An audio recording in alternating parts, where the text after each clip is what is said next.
बिस्मिल्लाहिर्रहमानिर्रहीम अस्सलाम वालेकुम all the student of class 4 class. यहाँ पर आपको आप सेकंड लेक्चर शेयर करने जा रहे हैं एसएसटी का, जिसमें आप लोगों को आपके फर्स्ट चैप्टर के जो पेजेस हैं, जिसमें पेज नंबर 4, पेज नंबर 5 और पेज नंबर 6 की एक्सप्लेनेशन मैं यहाँ आपसे शेयर करने जा रही हूँ। तो काइंडली तमाम स्टूडेंट इस लेक्चर को अच्छी तरह से जो है वो कम्प्लीटली जो है इसको सुनेंगे एंड तक, ताकि आपको जितने टॉपिक्स मैं आज इस लेक्चर में समझा रही हूँ वो आपको अच्छी तरह से समझ आ सके। तो हमारा पहला चैप्टर जो एसएसटी का है उसका नाम है वंडर्स ऑफ द यूनिवर्स। इसका मतलब है कि अल्लाह ताला ने नेचुरली जो हमारे लिए पूरी यूनिवर्स बनाई है, पूरी कायनात बनाई है, इसमें जितनी भी हैरत अंगेज़ चीज़ें होती हैं, जितनी भी इसके अंदर वंडरफुल थिंग्स हमें नज़र आ रही होती हैं स्काई के ऊपर, जो कि डे टाइम में भी और नाइट टाइम में भी, तो वो तमाम चीज़ें क्या होती हैं, ये तमाम सन, मून, प्लैनेट, स्टार्स, ये किस तरह से पंक्चुअलिटी के साथ रेगुलरली जो है वो रोटेट हो रहे होते हैं, दिन और रात तब्दील हो रहे होते हैं, हमारा पूरा एयर चेंज हो रहा होता है, या फिर हमें स्काई के ऊपर जितना खूबसूरत जो है वो बहुत ब्यूटीफुल किस्म की गैलेक्सीज़, मिल्की वे, ये तमाम चीज़ें नज़र आ रही होती हैं।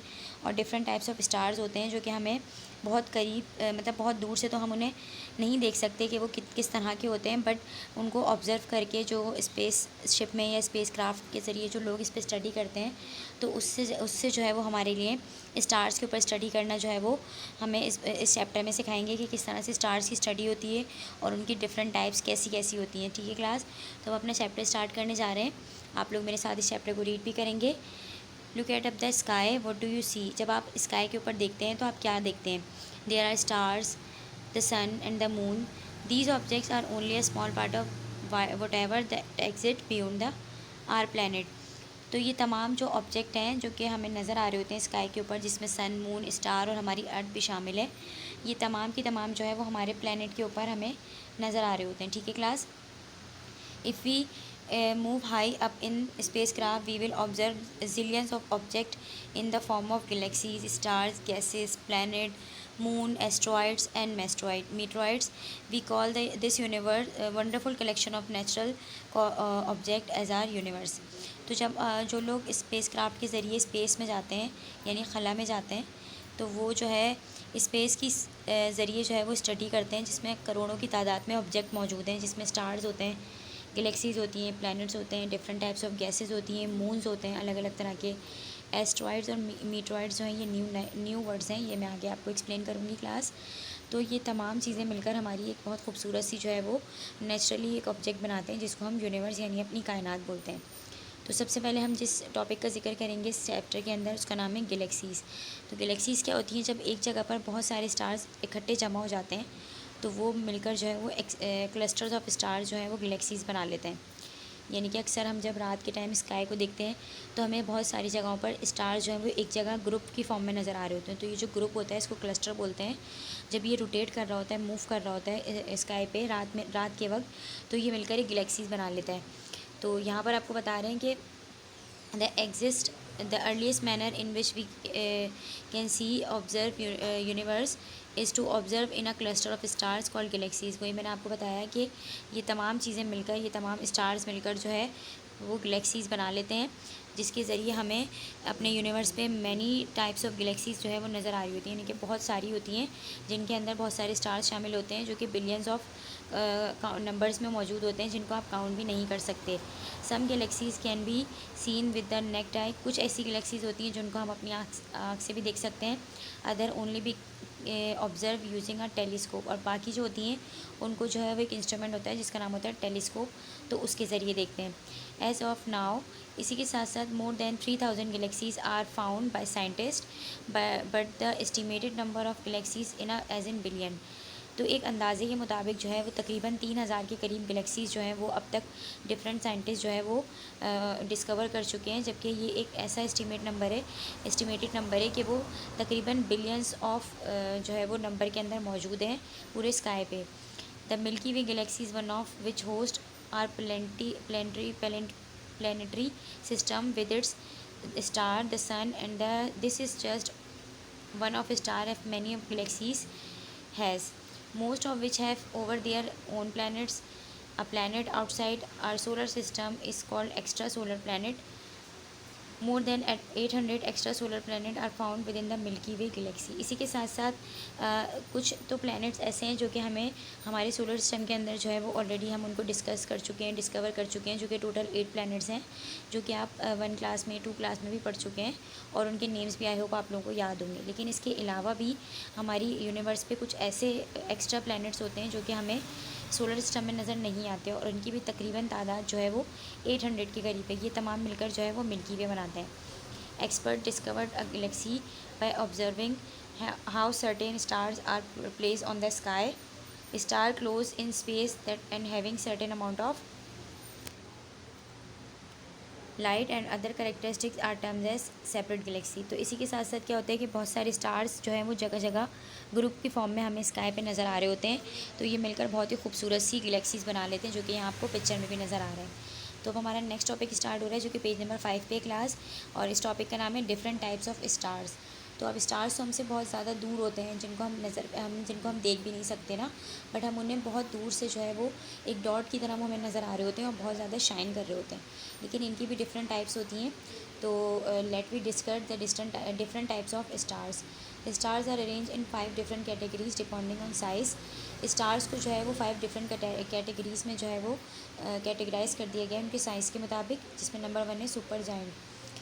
These are the biggest star in the universe. जो सुपर जायंट होते हैं वो सबसे बड़े स्टार होते हैं पूरे यूनिवर्स के। फिर होते हैं giants. These are the bit smaller but have a diameter than that is 10 to 100 times that of the sun. ये बहुत ज़्यादा बड़े तो नहीं होते, बट इनका जो डायमीटर होता है वो सन से तकरीबन 10 से लेके 100 टाइम जो है वो ज़्यादा स्मॉलर होता है। फिर इसके बाद बता रहे हैं मीडियम साइज स्टार। कुछ ऐसे होते हैं जो कि मीडियम साइज़ के होते हैं। दीज आर अ लिटिल और bit bigger than the sun. ये जो है वो थोड़े से बड़े होते हैं और थोड़े से छोटे होते हैं सन से। वाइल इसके बाद हैं वाइट ड्रॉप्स। वाइट ड्रॉप्स क्या होते हैं, जो कि हमें वाइट वाइट नज़र आ रहे होते हैं। These are the small stars when the sun start to expand and then shrink it will be white drop. तो जब दिन के वक्त हमें, क्योंकि ये स्टार्स और मून वगैरह नज़र नहीं आ रहे होते, क्योंकि दिन के वक्त जो है वो सन की हमें पूरी लाइट नज़र आ रही होती है, तो ये स्टार जो है वो बहुत लाइट हो जाते हैं और ये ड्राफ्ट बन जाते हैं, जो कि हमें रात के वक्त बहुत धुंधले नज़र आ रहे होते हैं। फिर इसके बाद होते हैं न्यूट्रॉन स्टार्स। तो न्यूट्रॉन स्टार्स कौन से होते हैं class? These are the smallest stars. They usually have a diameter of about 10 miles. ये बहुत छोटे होते हैं, जो कि बहुत ज़्यादा स्मॉलेस्ट होते हैं, जो कि तकरीबन 10 माइल्स के होते हैं इनका डायमीटर, और ये बहुत ही ज़्यादा स्मॉलेस्ट होते हैं, जो कि हमें बहुत दूर से सिर्फ एक डॉट की तरह से चमकते हुए नज़र आ रहे होते हैं। तो class these are the different types of stars. ये 5 टाइप्स ऑफ स्टार्स होती हैं जो कि हमें स्काई पे नज़र आ रहे होते हैं। The temperature inside these stars can very from 5000 degree. और इनका जो टेम्परेचर होता है वो तकरीबन 5000 डिग्री से स्टार्ट होता है। अब आप अंदाज़ा लगाएं कि 5000 डिग्री जो है वो बहुत ज़्यादा होता है, जो कि तकरीबन 55,000 डिग्री फ़ारेनहाइट के बराबर होता है, और ये बहुत ज़्यादा टेम्परेचर होता है। तो इसी वजह से जो है वो ये हमसे बहुत ज़्यादा दूर होते हैं क्लास। इसके बाद हमारा नेक्स्ट टॉपिक है, जो कि पेज नंबर 6 पे मौजूद है, और इसमें हमारी हेडिंग है हाउ स्टार्स आर बॉर्न। कि स्टार्स जो है वो किस तरह से बनते हैं, या अल्लाह ताला ने इनको किस तरह से बनाया है। ये तो हम एग्जैक्टली नहीं इसके अंदर मेंशन कर सकते, बट कुछ रिसर्च करने से जो हमें पॉइंट्स दिए गए हैं साइंटिस्ट की तरफ से, तो उसके अकॉर्डिंग हमें ये बात पता चली है कि new stars are born out of the number of in space matter in a space. अब हमारे स्पेस के अंदर जो है वो डिफरेंट किस्म के मैटर मौजूद होते हैं, ठीक है। तो उनके ज़रिए ये स्टार जो है वो बॉर्न होते हैं। This matter is made of star dust. और ये सिर्फ स्टार डस्ट यानी कि जो डस्ट होती है उससे बने हुए होते हैं, which is primarily made of 2 gases. और इनके अंदर तकरीबन 2 गैसेज शामिल होती हैं, जिसमें हाइड्रोजन और हीलियम होती हैं। These particle are of the star dust become together and make a large cloud. और ये तमाम जो गैसेज होती हैं, डस्ट पार्टिकल होते हैं, ये मिलकर एक क्लाउड फॉर्म बना लेते हैं। और ये क्लाउड जो होते हैं बहुत ज़्यादा हीट अप करते हैं। जब ये बहुत ज़्यादा हीट करने लग जाते हैं, ब्रस्ट होता है इनके अंदर, ब्लास्ट होता है, change in the shape before burning into a new star. और फिर इनके अंदर से जो है वो बर्निंग होती है, ये पूरे जो है वो ब्रस्ट कर जाते हैं, फट जाते हैं, और इनके अंदर से जो नई नई बॉडीज़ निकलती हैं तो वो स्टार्स की फॉर्म में निकलती हैं। तो इस तरह से ये स्टार्स जो है वो पैदा होते हैं या बनते हैं। Every new star is full of energy. जितने भी नए स्टार्स होते हैं उनके अंदर बहुत एनर्जी होती है। A number of gases keep burning in the stars for billions. इसी के साथ साथ बहुत सारी गैसेज जो हैं वो इनके अंदर शामिल होती हैं, जिसके ज़रिए ये मिलियन और इवन बिलियंस ऑफ ईयर्स तक जो है वो सलामत रहते हैं। For example the sun is burning for about 4.6 billion years. तो सन जो है वो तकरीबन 4.6 बिलियन ईयर्स तक जो है वो बर्निंग होती रहती है, उसके अंदर कंटिन्यूसली वो बर्न होता रहता है, तभी वो हमें हमारे पूरे जो अर्थ है या पूरे जो तमाम प्लैनेट्स हैं उनको रोशनी प्रोवाइड करता है। ठीक है क्लास। फिर इसके बाद हमारा इस लेक्चर का लास्ट टॉपिक है हाउ स्टार्स डाई, कि ये एक टाइम लिमिटेड होता है कि जिसके बाद जो है ये स्टार्स ख़त्म होना शुरू हो जाते हैं। तो stars also die dim out, एक वक्त पर इनकी रोशनी जो है वो धुंधली होना शुरू हो जाती है, हल्की होना शुरू हो जाती है। When they have burn up all their fuel, जब इनकी तमाम एनर्जी जो है वो जल चुकी होती है, ये तमाम एनर्जी को यूटिलाइज़ कर चुके होते हैं, तो उसके बाद इनकी लाइट जो है वो डिम हो जाती है।